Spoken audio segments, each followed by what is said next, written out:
Capítulo 2. Dos atos processuais. Artigo 25. Os processos disciplinares terão suas folhas numeradas e rubricadas por servidor credenciado do Conselho Regional, atribuindo-se a cada um o número de ordem que o caracterizará. Artigo 26. Os atos e termos praticados no processo disciplinar deverão ser devidamente rubricados por um dos membros da Comissão de Ética. Artigo 27. Todos os atos processuais deverão ser praticados na sede do Conselho Regional e, quando necessário que o sejam fora da sede, serão realizados na presença de pelo menos um membro da Comissão de Ética. Parágrafo único. Quando necessário que o ato processual seja em outra jurisdição, serão praticados mediante carta precatória ao respectivo Conselho Regional. Artigo 28. Todos os atos e termos do processo disciplinar deverão constar em duas vias, sendo que as segundas vias, juntadas aos demais documentos em cópia ou fotocópia, formarão autos suplementares, que permanecerão juntamente com os originais na sede do Conselho Regional ou Conselho Federal, quando este atuar como instância recursal. Artigo 29. O conteúdo do processo ético e do procedimento de mediação terão caráter sigiloso, sendo permitida a vista dos autos apenas às partes e aos seus procuradores, fornecendo-se cópias das peças requeridas. Parágrafo 1º. O dever de segredo estende-se à Comissão de Ética, às comissões de instrução, aos conselheiros, aos mediadores, aos membros de comissão, aos assessores e também aos servidores do Conselho que dele tomarem conhecimento por dever de ofício. Parágrafo 2º. Todos os procedimentos durante a instrução processual correrão em sigilo, o que deverá ser informado, por escrito, às partes pela comissão, sendo de responsabilidade das partes preservá-lo, sob pena de incorrerem em responsabilidade civil e penal no caso de divulgação do seu conteúdo. Parágrafo 3º.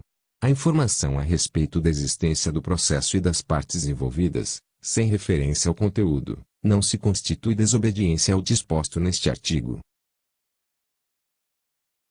Seção 1ª. Da notificação, da citação e da intimação. Artigo 30. Notificação é o ato pelo qual se dá conhecimento ao representado da existência de representação, bem como lhe dá oportunidade de prestar esclarecimentos. Parágrafo único. A notificação deverá conter o número da representação, o nome do representante e do psicólogo representado e cópia da representação com os documentos que a instruem, bem como informação do prazo de 15 dias para apresentação de esclarecimentos por escrito. Artigo 31.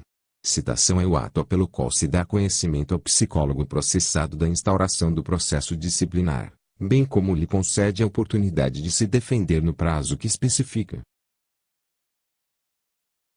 Parágrafo único. A citação deverá conter o nome do representante e do psicólogo processado, cópia da representação e da decisão que determinou a instauração de processo disciplinar, a indicação dos artigos do Código de Ética supostamente infringidos, bem como informação do prazo de 15 dias para apresentação de defesa escrita. Artigo 32.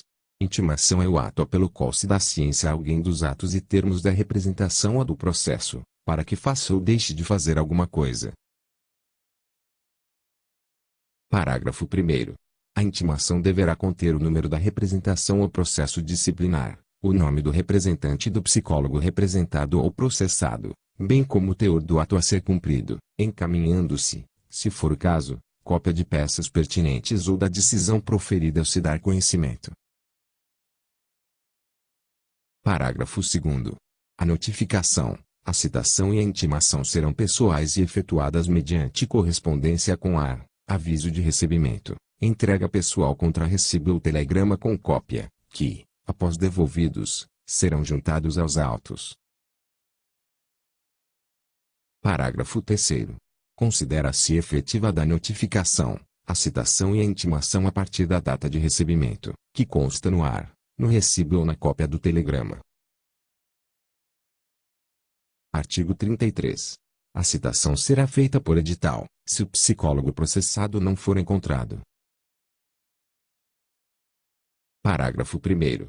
O edital de citação deverá conter: alínea A. Número dos autos do processo disciplinar. Alínea B. Nome do representante do psicólogo processado, bem como o número de inscrição deste. Alínea C. A tipificação da conduta. Alínea D. Parágrafo 2º. O edital será publicado, necessariamente, no Diário Oficial da União e em jornal, órgão, de grande circulação do Estado e afixado na sede do respectivo Conselho e nas seções, se houver.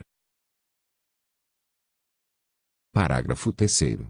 No caso de citação por edital, o prazo de defesa terá início a partir da data de sua publicação. Artigo 34.